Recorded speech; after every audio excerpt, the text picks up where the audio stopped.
Well, we did it. Atlanta Marathon in the books. Personal record, 3 hours and 24 minutes. It's wild. For the 50 States Marathon Challenge, we're 6 marathons in officially, and then a 7th that was practice, and 5 states total because we did Houston and Austin in Texas. And so technically we're 10% the way through this challenge, 1/10. It's a wild life. It's a wild challenge. It was a crazy day. So let's walk through it and walk through what happened after, because that was even crazier. Okay, so I'm walking into Atlanta Marathon.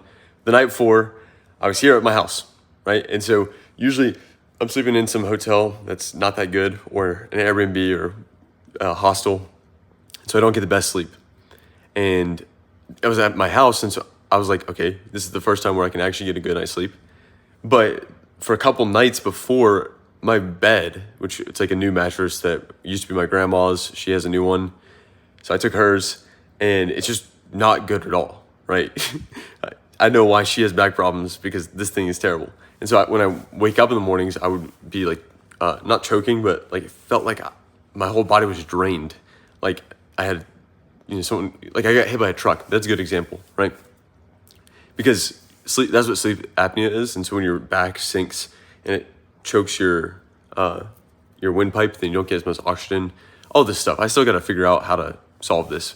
So instead of sleeping on the bed the night before, I decided I was going to sleep on the floor.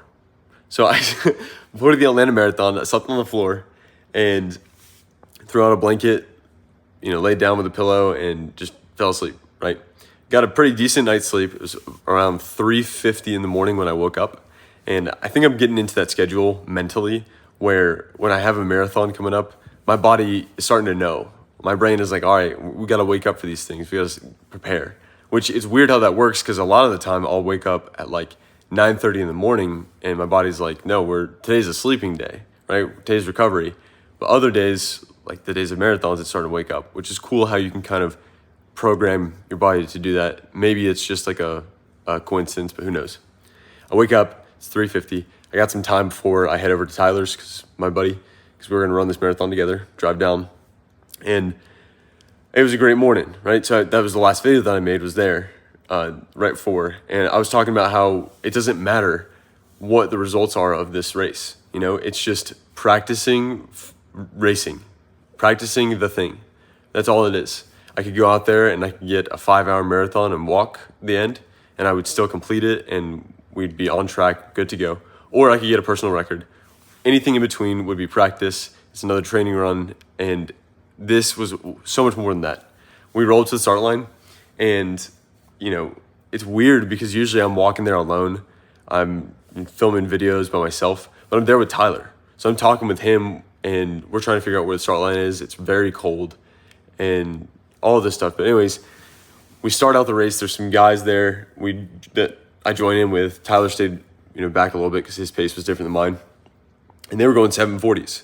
Now, at Austin last week, was that last week? I don't know. I think so. Anyways, wherever I ran last week, there was I think it was Austin when I got a PR. Yeah, okay, sorry.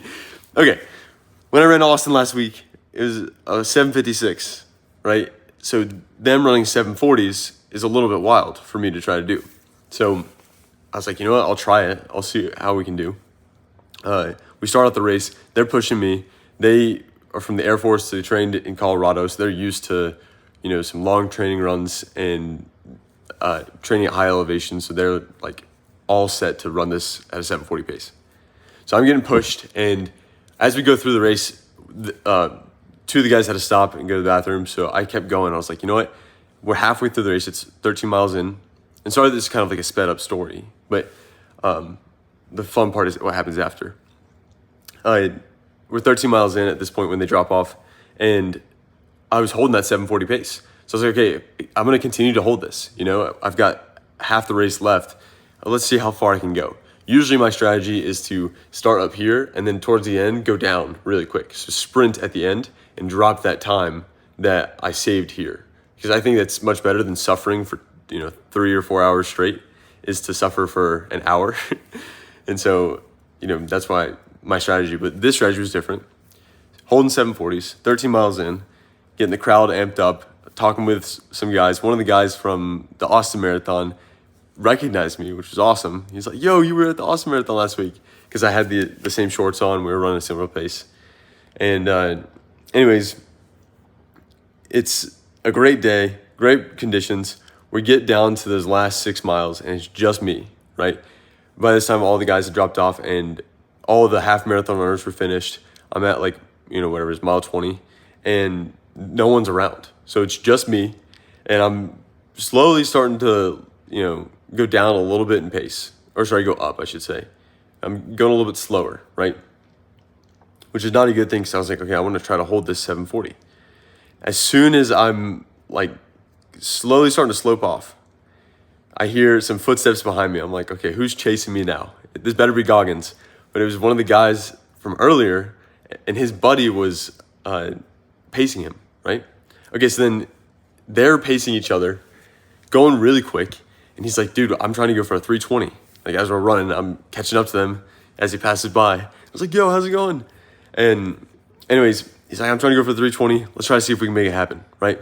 At this point, we were on pace to do a 326.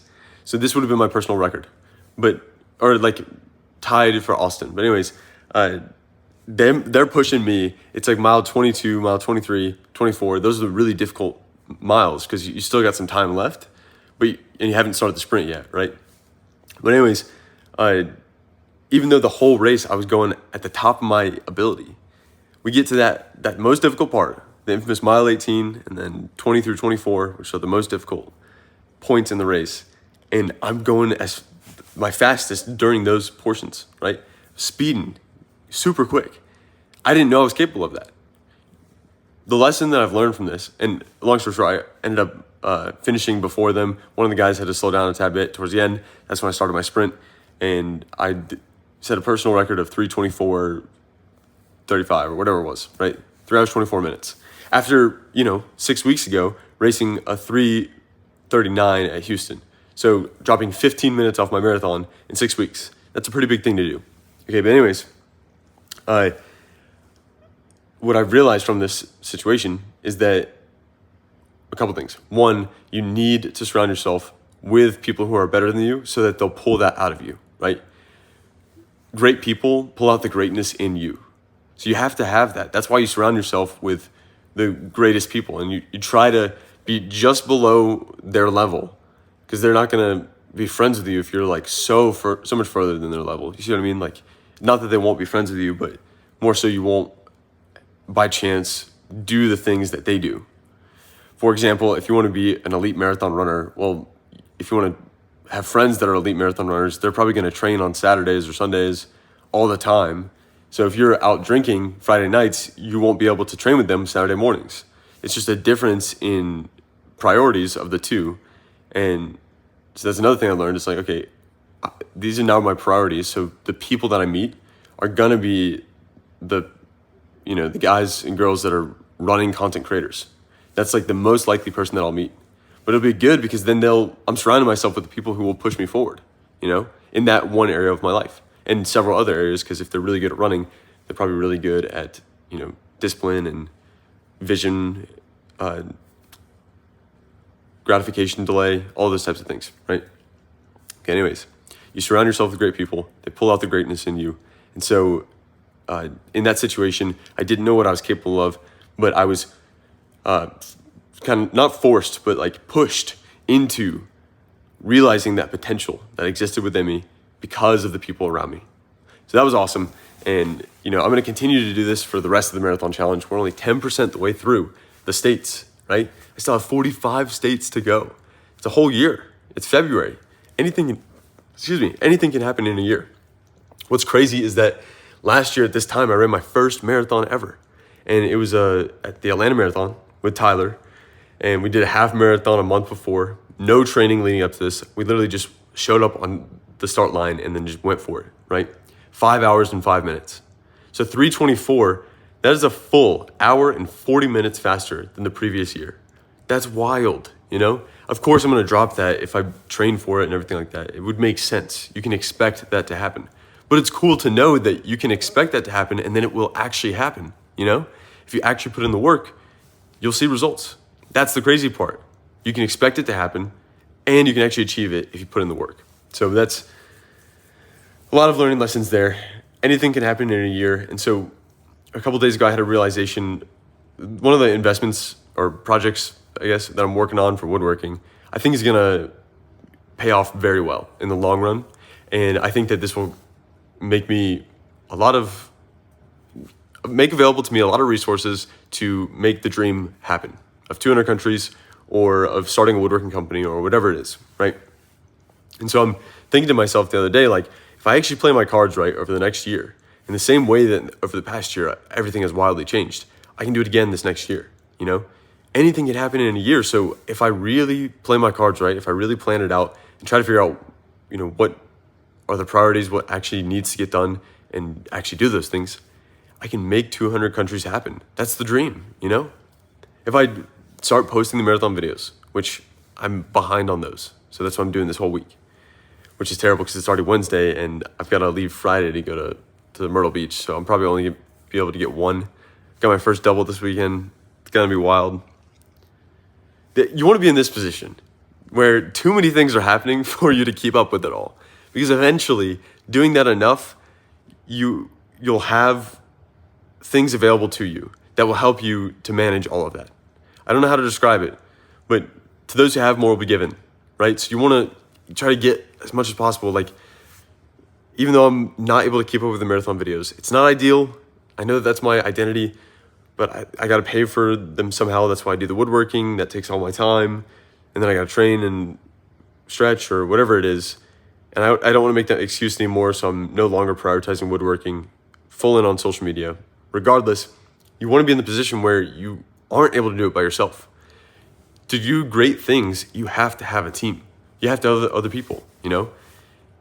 An individual is not great.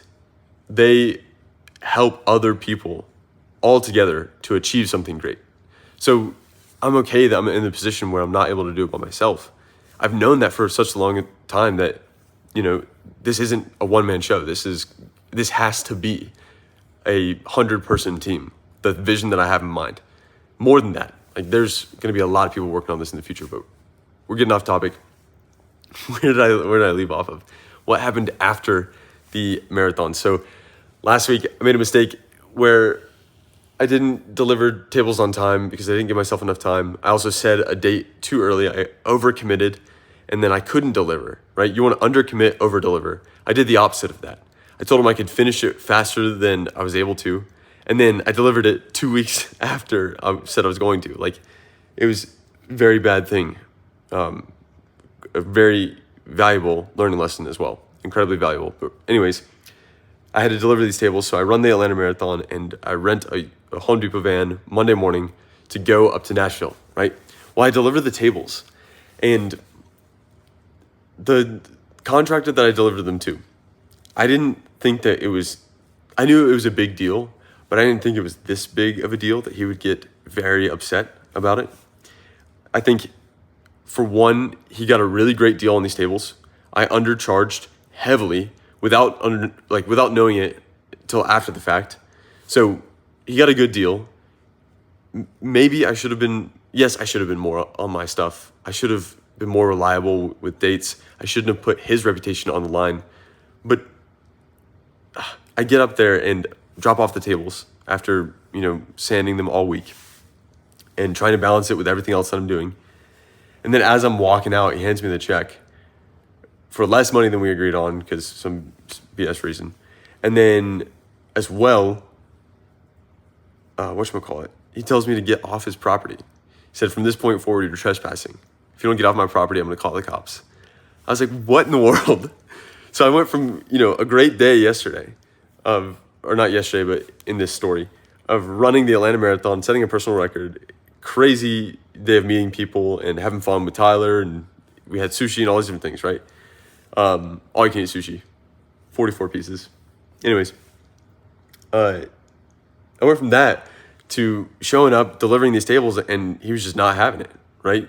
So now there's the potential that I'm not going to do business with this guy ever again. So then I'm thinking to myself, like, in the spot, I'm like, okay, I'm stone cold. Is what it is. You know, like I called this on myself. I didn't deliver on time. I set expectations that I couldn't live up to. What should I expect in this situation? Exactly this. So I'm not upset at all. If I, left unscathed, then that would be unexpected. That would be lucky. I don't want to live a lucky life. I want to live a planned out, meticulous, thoughtful life. Whatever that word that I'm looking for is. A practical life. You know what I mean? I don't want to achieve my success by luck. I want it to be by pure skill, action, determination. Those are the things that I want to credit my life's work to, right? But anyways, man, this whole video is a lot. I'm sorry that if anyone's watching at this point, like, good on you, because this is a storm. Okay, so that happens. I go home and I meet up with my buddies in Nashville at their home, I should say. Sleep on the couch, and wake up the next morning. And I'm like, this is fine. Like, it's no big deal whatsoever, right? Now,